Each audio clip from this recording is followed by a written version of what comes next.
পোস্ত দিয়ে সিলভার মাছের ঝোল।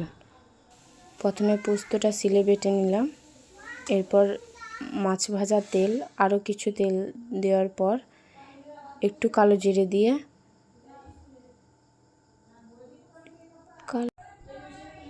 এরপর পোস্ত বাটাটা একটা পাত্রে তুলে নিয়ে তাতে মরিচ, হলুদ, লবণ, একটু জিরের গুঁড়ো, লবণটা উঠে নিই, পেঁয়াজ বাটা ছিল তেলে ভেজে নেব। এর প্রথমে একটু কালো জিরে দিয়েছিলাম হালকা করে। পেঁয়াজ বাটাটা ভেজে নেওয়ার পরে ওই যে পোস্ততে সমস্ত মশলা দিয়েছিলাম সেটিকে মাখিয়ে নিয়ে এরপর এ তেলে ছেড়ে দেব।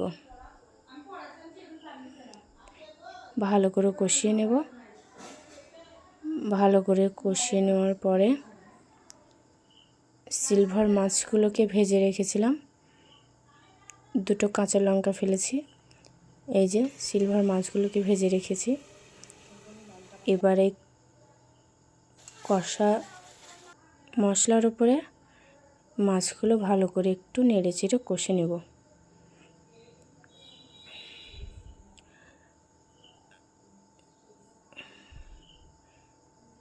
এরপর পানি দিয়ে এটাকে ঝোল করার জন্য পানি দিয়ে নেব। এই যে পানি দিয়ে ফেলেছি, এবার একটু ভালো করে নেড়ে একটু ঠিকঠাক করে নিব। এই যে ব্যাস,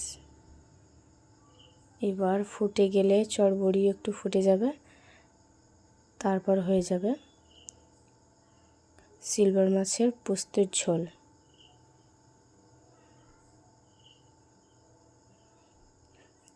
খেতেও ভালো হয়েছিল, খুব সুন্দর হয়েছিল।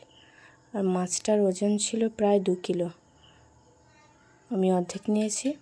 এই যে ফুটিয়ে গিয়েছে, এবার ঢাকা দিয়ে রাখবো। একদম শেষ মুহূর্তে চলে যাচ্ছি কিছু আধ ঘন্টা পর। এই যে এরকম দেখতে হয়েছে মাছটা।